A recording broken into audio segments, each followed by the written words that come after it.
Afternoon. Ways and Means will come to order. Clerk, please call the roll.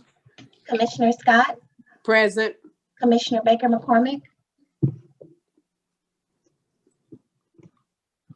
Here. Commissioner Marecki has requested an excuse. Commissioner Kinlock,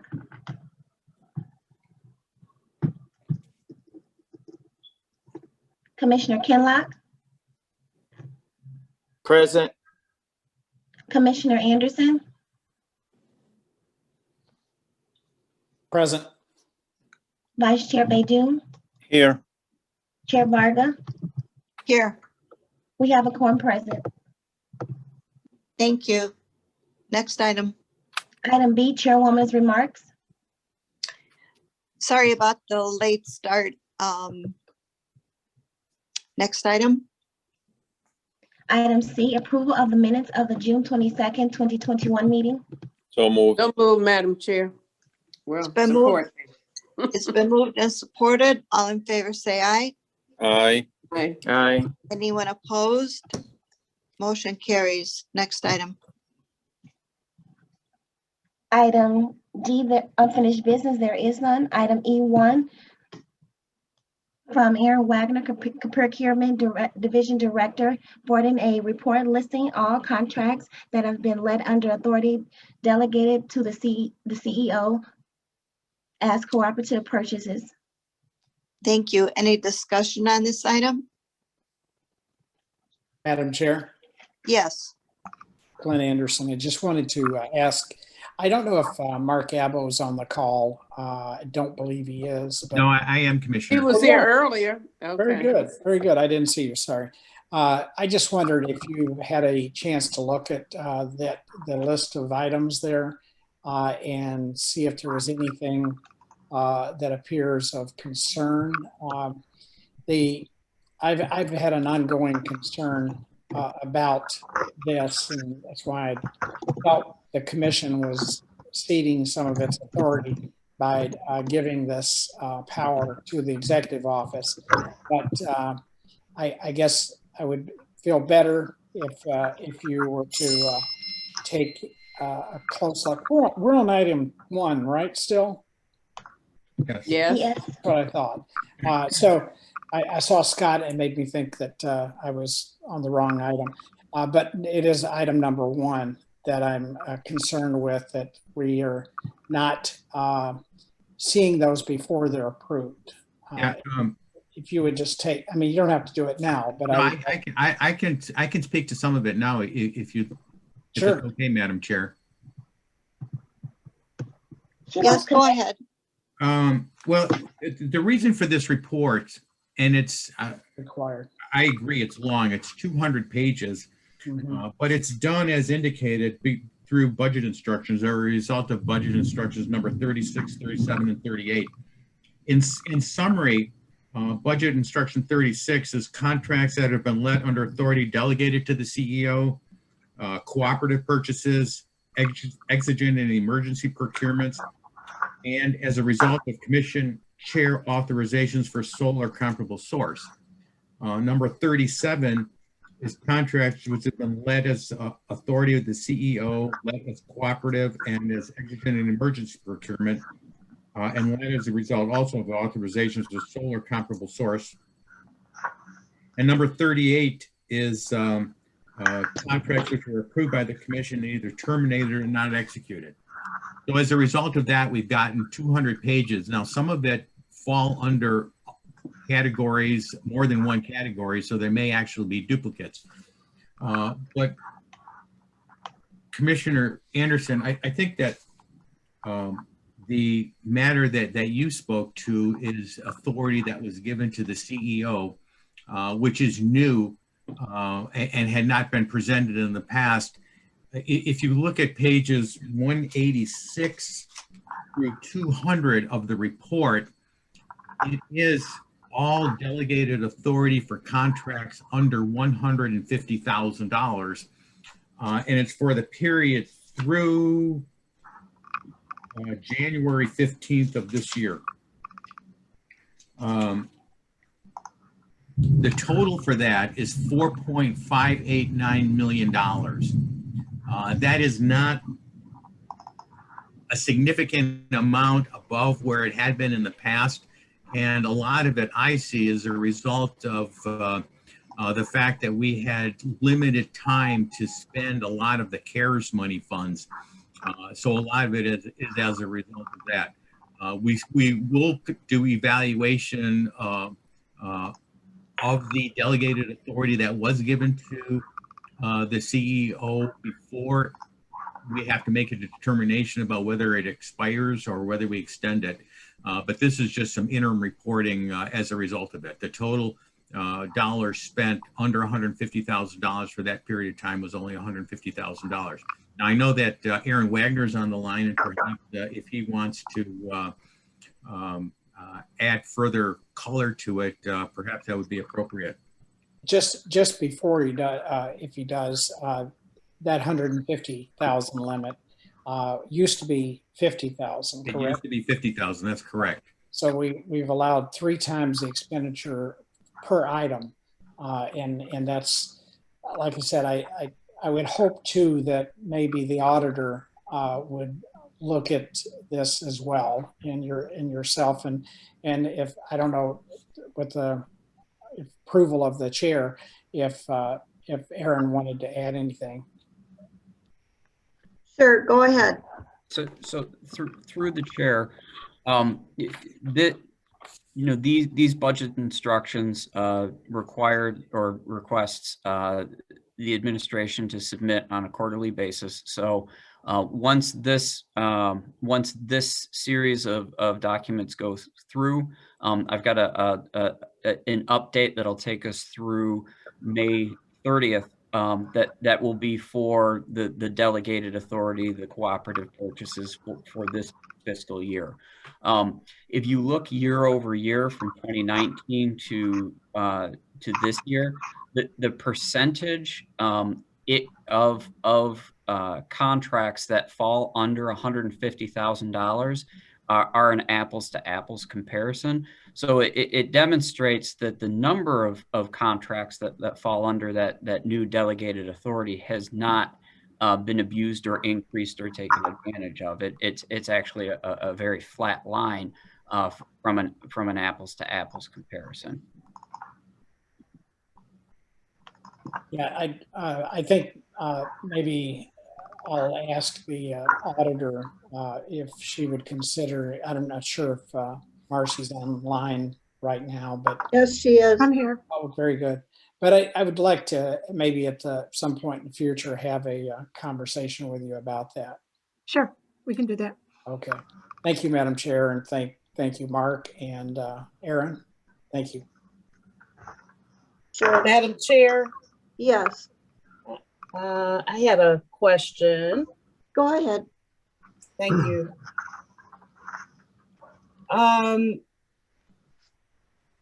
To Commissioner Anderson's questions and points, I'm just wondering if the report will be this extensive, or is it because of all of the emergency procurements?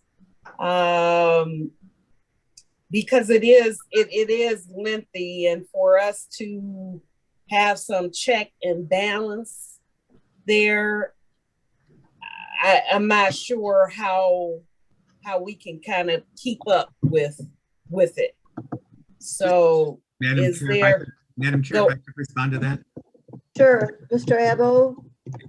Commissioner Baker McCormick, one of the things that we've done through the budget process and budget instructions is 3 years ago, when there was a request for information, we used to ask requests for only 1 year. Last year, or the year before last, we thought in order to give complete analysis, we would ask for 2 years.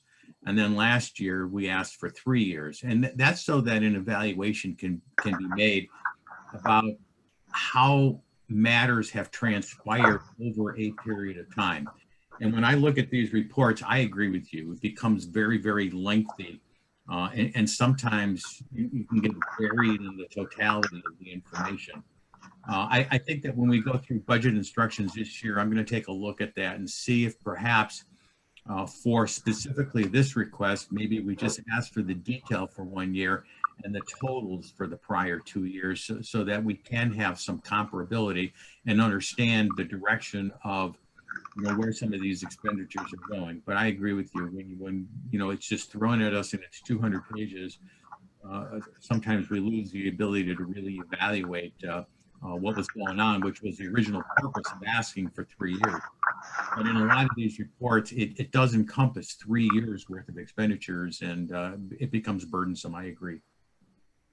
Thank you. Okay, and just to that point, is there a reason why it's not the length of time is, say, not every quarter or every 6 months, or I'm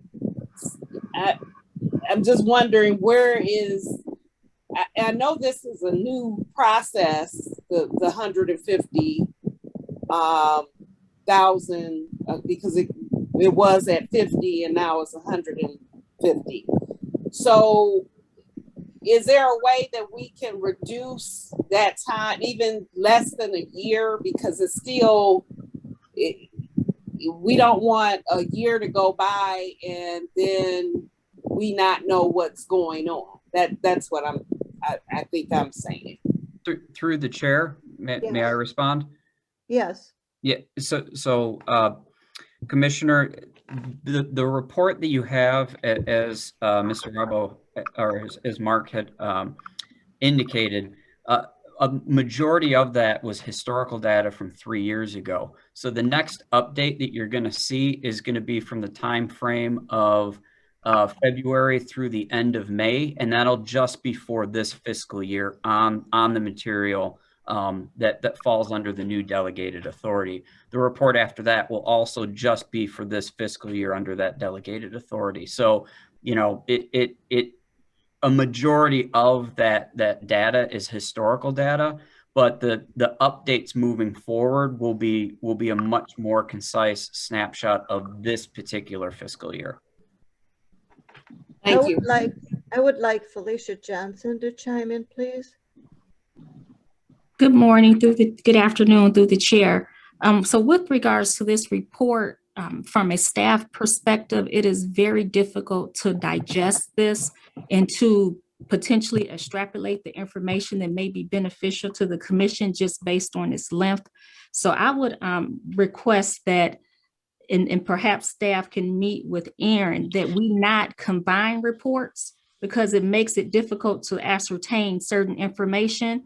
Like if we are trying to ascertain just what was done with co-ops, you know, it appears that some of these could be duplicates because they appear to maybe be in multiple categories, and I could be wrong, Aaron, but it's very long.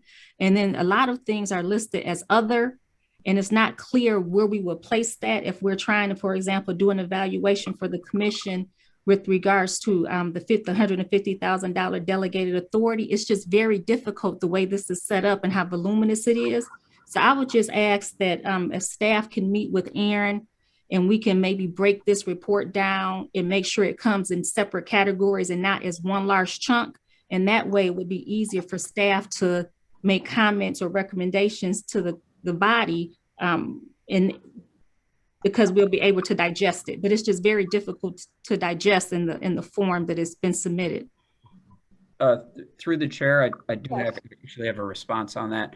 Sure. So Felicia, in TCM, those reports are broken out into individual Excel files, and they're tabbed out by the individual requests. So there'll be a tab for delegated authority, a tab for the cooperative purchases, a tab for the emergency procurements and such. And so they're all in Excel within the tool itself, and those can be downloaded separately. So when the system does the summary and transfers it into a PDF, that's the result of the document that you have. But within the system, there are individual Excel files of the individual reports requested. So this is Pam through the chair. I'm just going to chime in here. And Yes. this is probably a discussion that staff, as Felicia indicated, should have with Aaron offline, because my question would be, can you input them into TCM separately? But again, this is probably a conversation that staff should have with Aaron offline. What do you think, Aaron? I mean, certainly, I'm open to working with staff to make sure that these reports are as digestible as possible. You know, if there's a better way for us to submit the reports, you know, let's look into it. Okay, sounds good. So, Pam, do you want to take charge and arrange such a meeting? Yes, Commissioner, I'll do that. Okay, thank you very much. Commissioners, do you have any other questions on this item? Commissioner Baker McCormick, are you finished?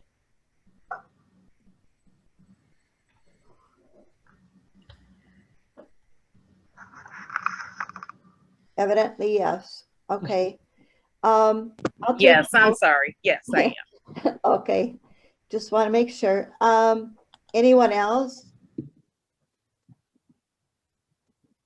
Okay, I'll take a motion. Move approval. Receive and file. Receive and file this communication. Thank you. Support. Supported by Martha G. Scott. Clerk, please call the roll. Commissioner Scott, Yes. Commissioner Baker McCormick, Yes. Commissioner Kinlock, Yes. Commissioner Anderson, Yes. Vice Chair Baydoun, Yes. Chair Varga, Yes. motion carries. And before we move on to item E2, I'd like to read the intro. I forgot to read that. Okay, go ahead. So if you are not attending the meeting via Wayne County, will you please state where you are?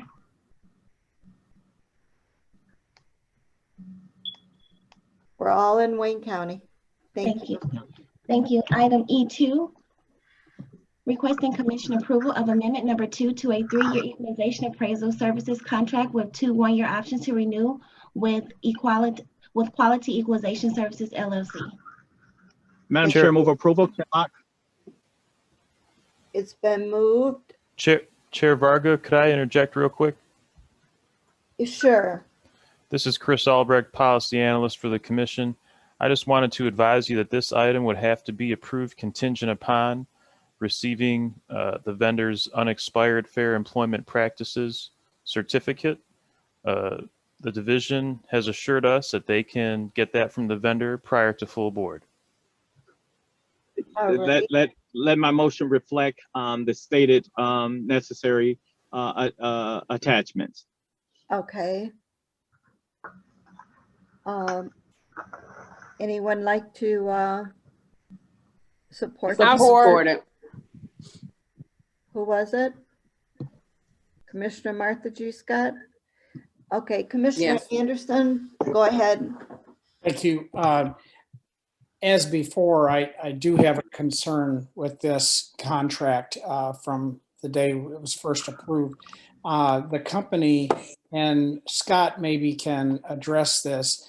Scott, is there any prohibition of this company or subsidiary company doing tax appeals on behalf of the taxpayers that they're that we're collecting taxes from? And because I found that they do have a company that does that, that's within the umbrella of the company. And it seemed to be a very strong conflict of interest to me. I just wanted to find out, do we have anything in the contract with them that they will not represent tax appeals against the county of Wayne as long as they have this contract with Wayne County? God, identify yourself for the record, please.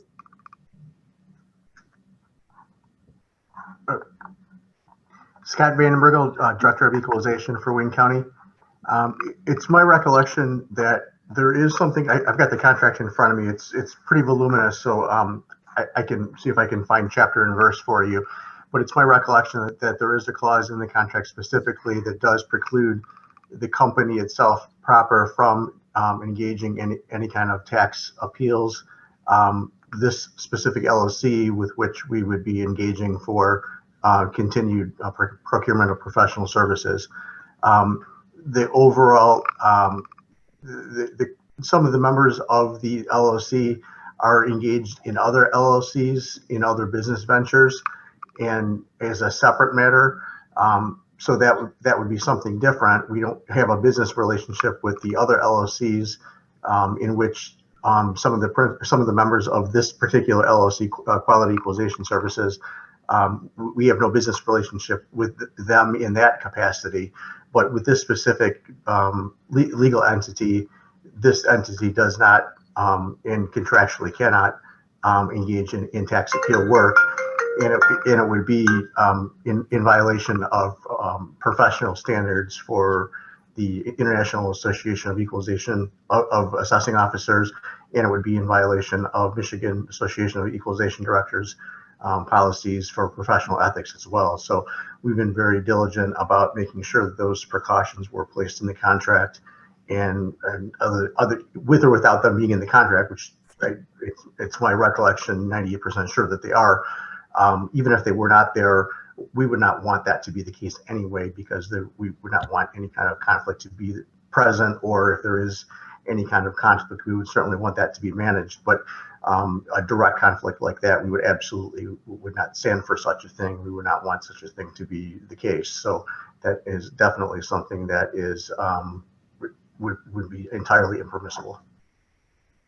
Madam Chair. Yes, go ahead. A follow-up. Scott, it sounds like you're saying this particular subsidiary or this particular contract only applies to that contract with the Quality Equalization Services, LLC, and does not apply to any subsidiary they may have or other business activity they may have that is actually under the same roof as this company that we're doing business with. And that's the concern I have. If someone can walk across the hallway and have a conversation, even though they're supposedly part of another company, that's still a concern to me, whether or not we have a company that they are involved in the same type of activities that may use what they've learned from one company for the benefit of the other, or from one customer, I should say, for the benefit of the other company across the hallway. And my understanding is they are located in the same building, and that I just still see that as a real concern. Thank you for those comments, and that's I share those concerns, and I share the notion, the strong belief in the notion that there should be a firewall between having vendors with which we're doing business and other things that would be a potential conflict that would not serve us well. I can look at the initial disclosures that the questions that commission staff and commission counsel had for the vendor from I think 4 or so years ago. This would be prospectively a 1-year renewal after an initial 3-year contract in an existing 1-year renewal. So I think we're this going back 4 years ago. I have to refresh my memory with the initial document, but I believe if memory serves, these questions were raised, and I believe that they were addressed in the initial query to the vendor. There are a number of documents that were requested in a number of questions that were posed to the vendor from 4 years ago. I have to refresh my memory specifically with that. But as I recall, the vendor affirmed that in its capacity as the LLC itself proper, as QES, and any other vendors or LLCs that would be associated with any of the members of this LLC, that they would not engage in tax appeals within Wayne County. That's my recollection. I can't bet my life on it because I haven't seen the document in 4 years, but it's my strong recollection that specifically to address these concerns, which haven't changed and are very valid and are as valid today as they were 4 years ago. And I also, because I get copied on daily on any tax appeals that come through the Michigan Tax Tribunal. He's the equalization director. I get legal notice copy on all the tax appeals. I know who the parties are and who their representation is. And I can tell you for a fact that the other affiliated vendor under the same roof, literally, which is GSA, I believe is the name of the other legal entity, LLC. I have not seen any, in that I'm 100% sure on, I have not seen any GSA represented clients within Wayne County. So the vendor has been true to upholding the letter of what the agreement was from 4 years ago, that it would not engage. And this is not even directly this LLC itself. This is any affiliated, by extension, any affiliated LLCs.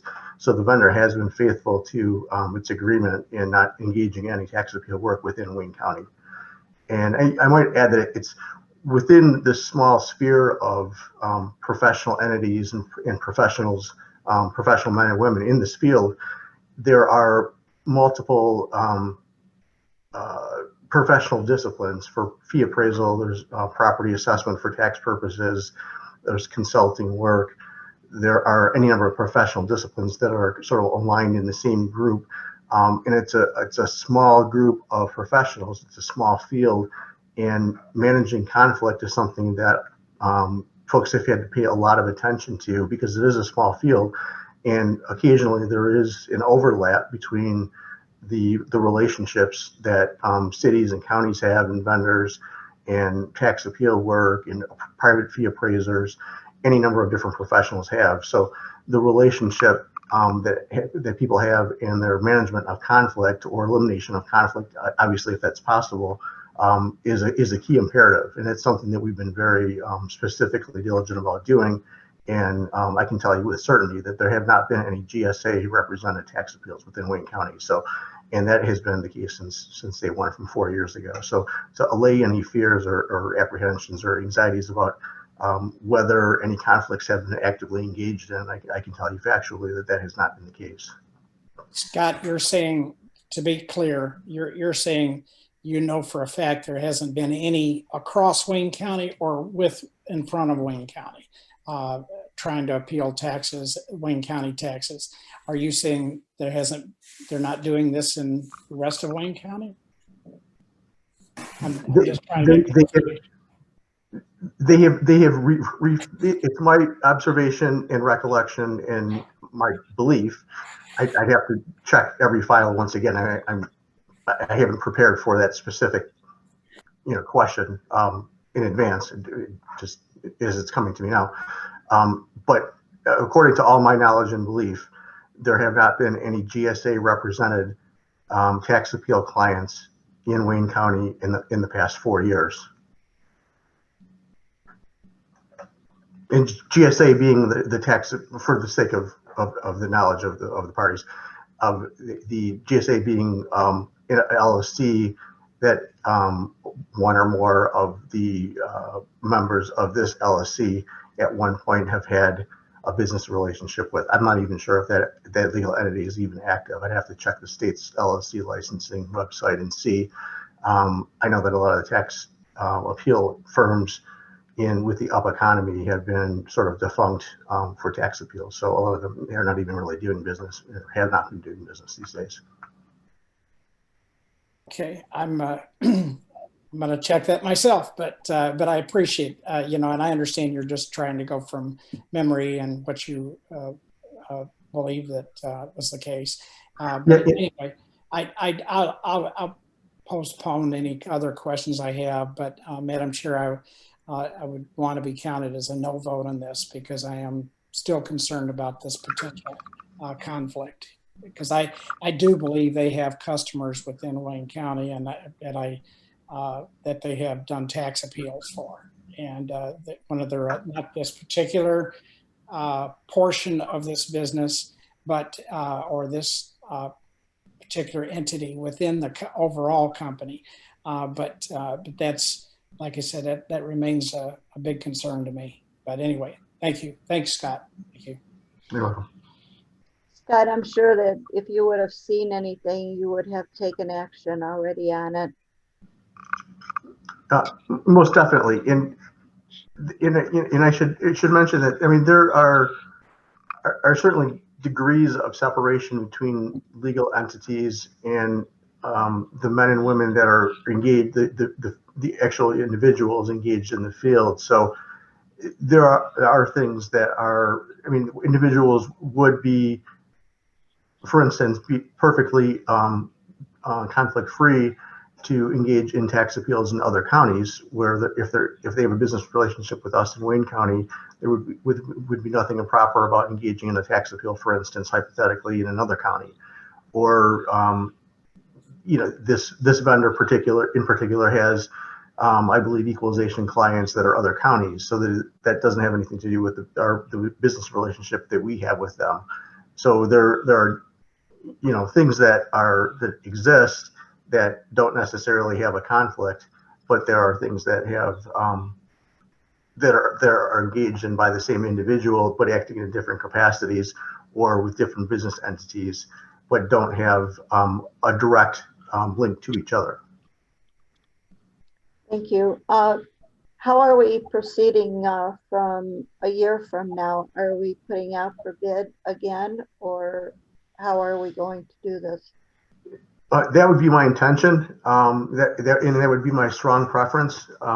This contract in this business relationship and this operations model has been entirely successful.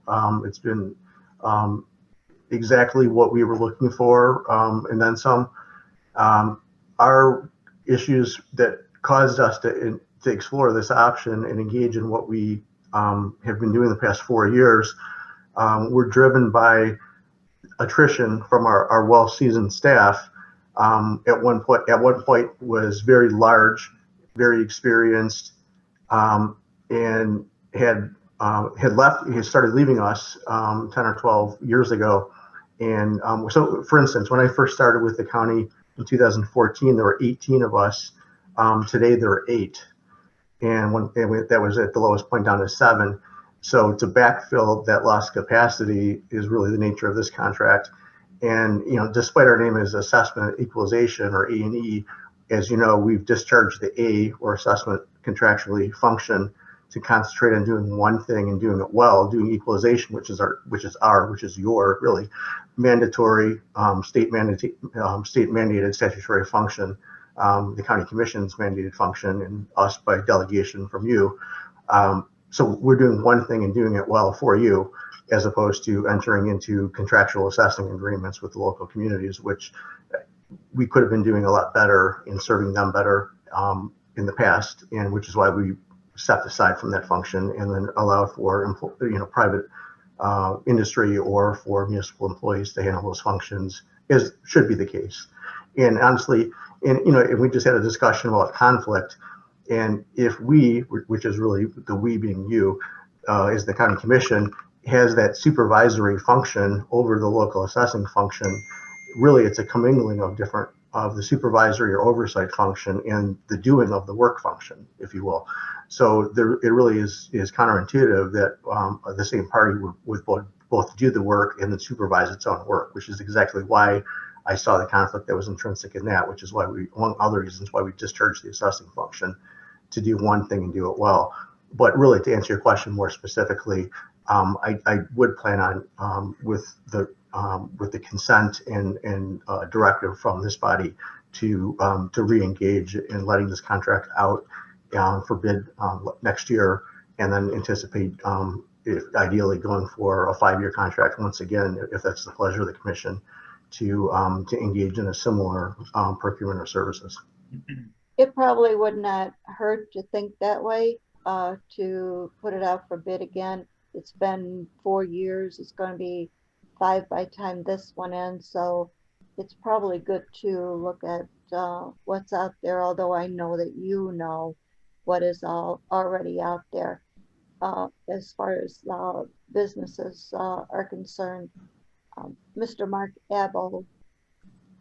Thank you, Madam Chair. I just have a question for Scott. Scott, shouldn't our objective be to ultimately bring this work back in-house? I'm seeing a theme recently where we start contracting a lot of the work that we had been performing ourselves to go to outsiders when, you know, my thinking is that maybe we should start trying to rebuild our bench strength so that, you know, on a going forward basis, we always have the ability to continue to carry on with the work that we do, regardless of whether it's equalization or assessment. I don't disagree that we've lost all the assessment work, but as far as equalization goes, shouldn't we continue to try and build our bench strength and do it in-house? Well, I mean, there are good points in favor of that, and honestly, there are good counterpoints to that as well. In an ideal world, I mean, certainly I agree with you. To maintain your own right of self-determination is always preferable to, you know, paying another party to handle things for you, to maintain that internal control. In an ideal world, the difficulty that we have has been that we've seen, and I know this because we've attempted it at the very beginning part of my career with the county, is recruiting. We've had the capacity in the field. There's a shortage of it in general, and we've had a difficulty procuring that the capacity in the field to come to us in the first place. And so the counterpoint to that would be, we'll just bring in new hires and sort of trainees and then train people up from the ground. But then you're getting to the idea that we're the most complex county in the state with very challenging high value properties, and training people up from the ground and developing them over multiple years. There's a steep and time intensive learning curve for that. So sort of flipping a switch and getting to things to where they need to be isn't really something that can be done quickly or practically, but it can be done, and you know that's something that's a possibility. Scott, I guess that's my point. I mean, there are so few level 4 assessors in the entire state that at some point in time, you know, there may be a need for one. I mean, at some point in time, you're going to retire. I don't know when that is. I'm not suggesting it sooner than later, but yeah, I've got a number of years, so. Yeah, I mean, but at some point in time, we're gonna have to find level 4 assessors, and they're so difficult to find that it would be good to have the bench strength inside rather than always having to deal with contractors who, you know, have a different interest. Well, anyway, that's not something that's going to be answered now. I just again, perhaps that's more of a discussion when we get through budget hearings rather than right now, though. You know, definitely something that, you know, it's a very worthwhile discussion, and it's something that, you know, if I had a wish list or an ideal world, I certainly would rather have a great internal staff, like the county did, you know, years ago, 25 years ago, and have a super deep bench and have continuing the analogy, have a dream team of internal staff to be able to do things. But really, the way that the field has gone in general at the local municipal level and even in the county level too, it's really gone toward a different model. I mean, we're large enough to be able to have internal employees, but really the assessment field in general has gone toward a contractor model, much in the same way that other municipal functions have gone for instance, for building inspections and planning and zoning, things like that, where things have been sort of envisioned for an a la carte ops model to procure services as needed at the scale that's needed, and which also is a method for holding down sort of the fixed costs for maintaining a roster. Because there's a lot of peaks and valleys in the cycle, and you know, a lot of the legacy costs too.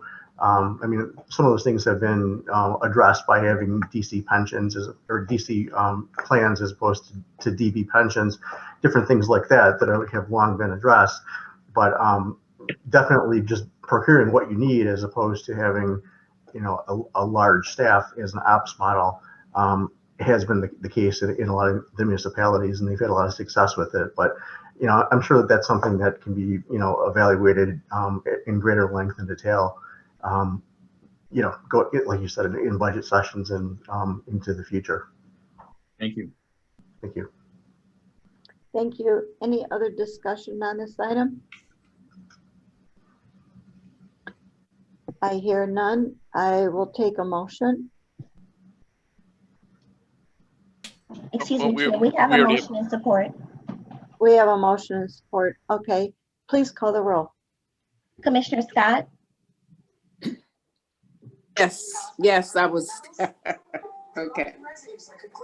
Commissioner Baker McCormick, Yes. Commissioner Kinlock, Yes. Commissioner Anderson, No. Vice Chair Baydoun, Yes. Chair Varga. Yes. Motion carries and I have Commissioner Anderson as a no vote. Alrighty, next item. Thank you. Item E3, requesting commission approval of budget adjustment 2021-35-172, reallocating expenditures in the general fund. For approval, Madam Chair, for items number 2 and 3. Thank you. Support by Commissioner Martha G. Scott. Any discussion? Madam Chair, could we have the agenda scroll down so I can see 2 again? There we go. All right, that's it. Thanks. You're through the welcome. chair, item 2 has already been voted upon. That's right. Yeah, that's it. I think you meant On 3 three Oh, and I'm 4. sorry. 3 and 4. 3 and 4. Please forgive me. 3 and 4. Apologies. Is item 4 also supported by Commissioner Scott? Yes. Thank you.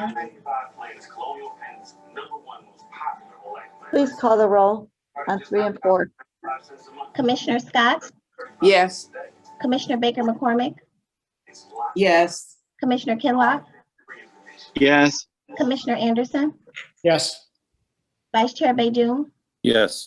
Chair Varga. Yes. Motion carries. We're moving to item E5, requesting commission approval of budget adjustment 2021-35-203, reallocating expenditures in the general fund. Could I move everyone for mute them? approval. I'm sorry, could everyone mute themselves except for the commissioners? Move for approval. Support.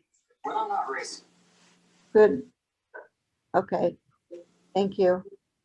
It's been moved and supported. Any discussion? Please call the roll. Commissioner Scott, Yes. Commissioner Baker McCormick, Yes. Commissioner Kinlock, Yes. Commissioner Anderson, Yes. Vice Chair Baydoun, Yes. Chair Varga. Yes. Motion carries. Moving to item E6, requesting commission approval of budget adjustment 2021-35-194, reallocating expenditures in the general fund. Thank you. Move approval. It's been moved, Support. supported. Any discussion? Please call the roll. Commissioner Scott, Yes. Commissioner Baker McCormick, Yes. Commissioner Kinlock, Yes. Commissioner Anderson, Yes. Vice Chair Baydoun, Yes. Chair Varga. Yes. Motion carries. Moving to E7, requesting commission approval of budget adjustment 2021-35-170, certifying revenue in the law enforcement fund. So moved, Madam Chair. And moved. Supported Support. by Commissioner Support. Baydoun. Any discussion? Please call the roll. Commissioner Scott, Yes. Commissioner Baker McCormick, Yes. Commissioner Kinlock, Yes. Commissioner Anderson, Yes. Vice Chair Baydoun, Yes. Chair Varga. Yes. Motion carries. Moving to E7, requesting commission approval of budget adjustment 2021-35-127, reallocating expenditures in the environmental program fund and certifying revenue in the Rouge demonstration grant fund. So moved. It's been moved. Supported by Commissioner Baydoun. Any discussion? Please call the roll. Commissioner Scott, Yes. Commissioner Baker McCormick, Yes. Commissioner Kinlock, Yes. Commissioner Anderson, Yes. Vice Chair Baydun, Yes. Chair Varga, Yes. motion carries. Moving to item F, such other matters as may be properly submitted before the committee. I would like to know if Pat Cullen is on the line by any chance. Okay, I want to give notice on my intention of looking at some ordinance to see what we can do about our drain code. I know that we have to mirror somewhat, I believe, the state, but I think there might be some things that we can do. And the reason I'm bringing this up, Mark, is because it does have budgetary implications. As it stands today, if they do, for example, clean up in Ecorse Creek, the community, if they do more than a mile or $5,000 worth of equipment, they have to assess the community, not the community, but the property owners. So I really want us to look at that issue with all the flooding going on and all, and it's not going to get any better, how we could maybe do more than what our code currently allows, and revamp the system by which we operate, and that is our drain code. So I know that Commissioner Basham is very interested in this. He was very active in the last code that we did. So I just wanted to let members know that this is something that I personally want us to take a look at. Commissioner Anderson, Yes, Madam Chair, before you go, you put yourself on mute. Commissioner. sorry about that. Before you got on the call on the Zoom meeting, just shortly before, I know I mentioned we were talking about Ecorse Creek. I was mentioning that the call this morning with the plans to try to, adjust our infrastructure or rebuild our infrastructure to prevent such flooding, as large amount of flooding that we had just recently. And I know the Congresswoman Tlaib indicated that she's got something in the works for Ecorse Creek. And I don't know if were aware of it or not, but something you might want to check into if you're not already, if you haven't already been made aware of it. But she supposedly has something that's moving, but it's not final yet, that would address in at least a portion of the problem with Ecorse Creek. And I don't know all the details, but she mentioned it this morning. Yeah, her district in Dearborn Heights is very much under attack, and our Congress person Debbie Dingell is also working on something. But I think that we need to also have a little more responsibility in Wayne County in maintaining it, because if we look on the Wayne County site, it's very little that they will do by law because of our ordinance and because of the state law that will not get assessed back into the homeowners in the area that they would be doing the cleanup. And so I don't want, I want that to stop, I guess, and perhaps take that on as part of our budget. I know Mark will love me for that, but I would like us to take a more active role as a Wayne County, a county thing, as opposed to having to charge the owners who are property owners who are living along the Course Creek. They already have a big burden on themselves for not being able to clean it, clear it, go into it, because it is full of E. coli and it's dangerous. So I think we need to really step up and do something. So during this budget process, I'll be looking for some assistance on that particular issue.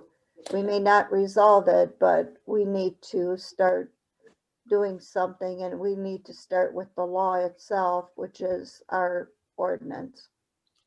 For your benefit too, Madam Chair, on July 19th, there's going to be apparently going to be like a roundtable, for lack of a better term, to discuss long-term solutions for the infrastructure. So we've got to do something. As you said, we cannot continue going on the way we have, because these floods are going to continue, and they're going to get worse, and they're going to get more often. So just to put on your radar on the 19th, and I'm going to ask Ted Sturtevant to send to all commissioners the information on that meeting, so we can, be present or have some presence on that. So we're informed.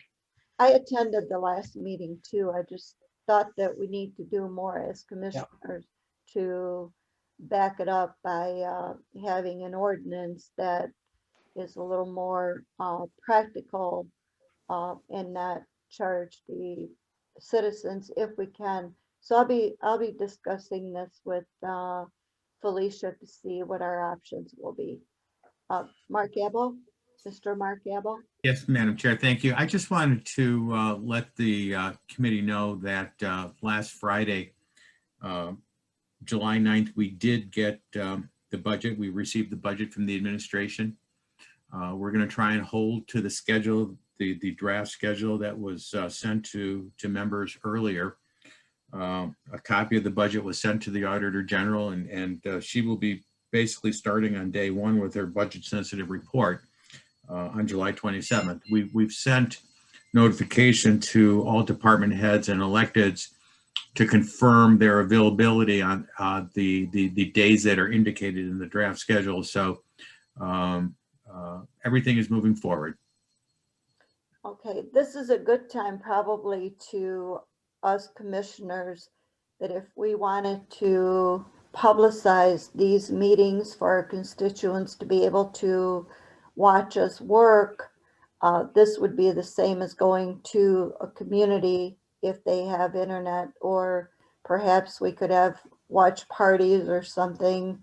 So be creative as committee members.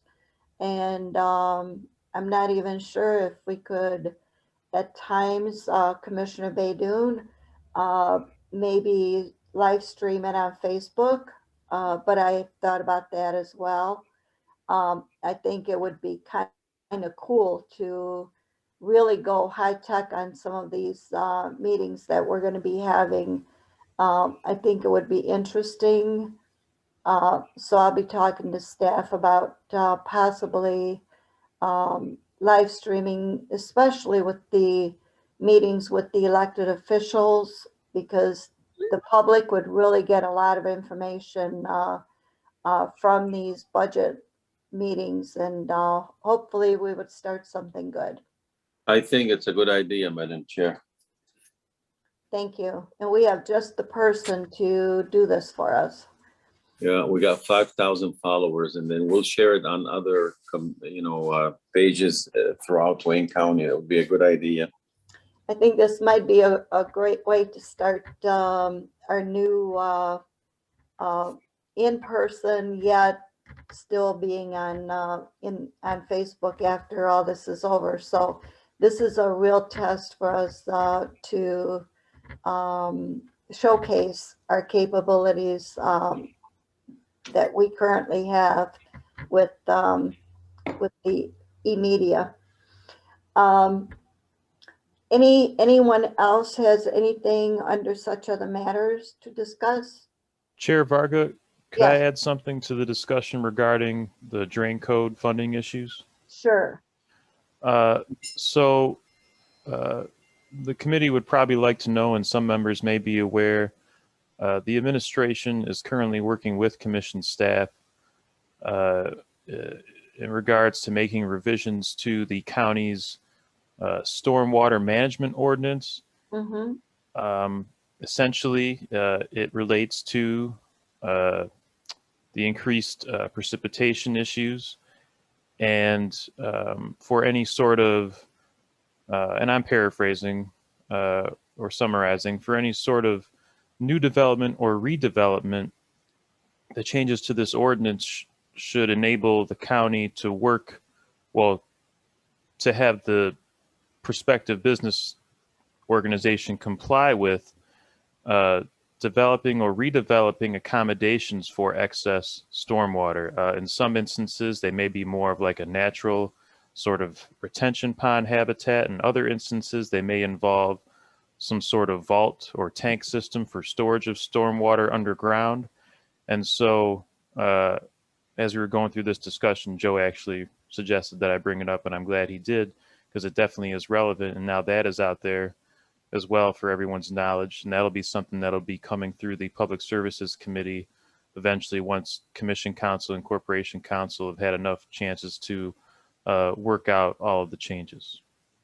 Okay, and Pat Cullen, I would presume, is working on that. Correct. Alrighty, I will touch base with them, and I would appreciate any updates that I could get from staff. I'm very much interested in this, and I think there's still more to be done through the Ecorse Creek and the flood zone by the way of what we can do through the actual code, the drain code. So is that what they're talking about, revising the drain code? In this instance, they are talking about revising the stormwater management ordinance, which pertains to, yes, right. I want to do the drain code, which makes,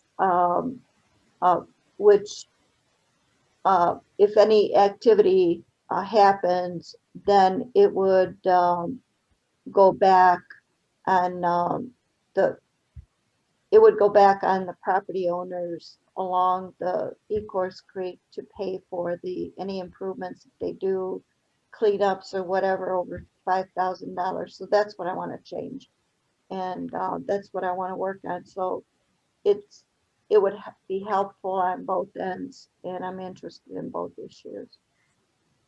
I'll be sure to keep you up to date on the stormwater issue, or if I don't, I'm sure someone else from commission staff will. We'll all be sure to keep you apprised of those changes as well. And if I hear anything about the drain code changes, I'll do my best to communicate them to you. Through the chair, if I may, this is Felicia. Hi, Felicia. Commissioner, I'll get with you, and we're talking two different items with regards to stormwater and drain code. Drain code is a state law. Right. I don't want to bog down this discussion with this committee, but since my office has taken the lead on the stormwater ordinance, and because I'm somewhat familiar with the drain code and it's a state law, I will talk to you offline, understand your concerns, get with the department, and we'll see what options we have as a county. Thank you very much. I was going to call you next. Thank you very much. I appreciate everybody's time on this. I know we all feel that both issues are equally just as important. So thank you very much. Anyone else? Madam Chair. Yes. Mark Abbo indicated, you indicated that we should have received an email with the dates for the budget hearings or the proposed dates. I don't recall, did it come from you or someone else? I believe it came from Terrence. I'll have to confirm. I'll make sure that I believe we did send a draft. I'll confirm that. I did get the draft. There was a draft that sent out. There was a draft that was sent out a while ago. Yeah. Okay, but it was from Terrence. I can Yes, it look was it up from- that way. Yeah, it was from Terrence. And the first day was July 27th, and it carries us through.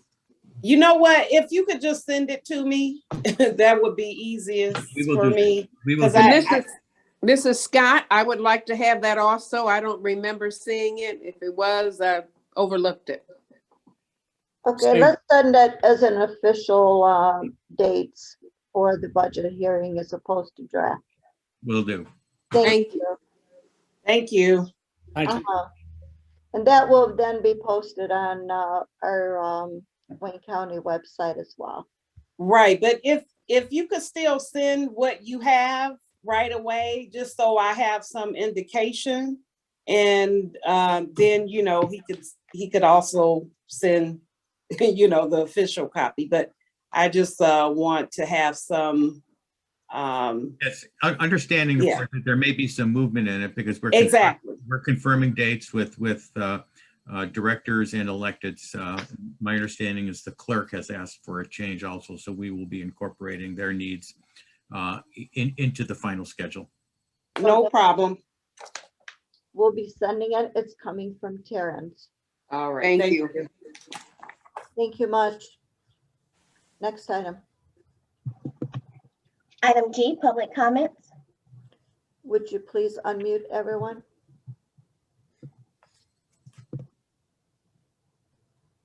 Everyone has been asked to unmute themselves. Thank you. Did we receive any emails?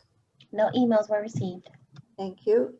Anyone from the public wishing to comment at this time? Anyone from the public wishing to comment at this time? I hear none. Next item. Item H, adjournment. So move, Madam Chair. Scott.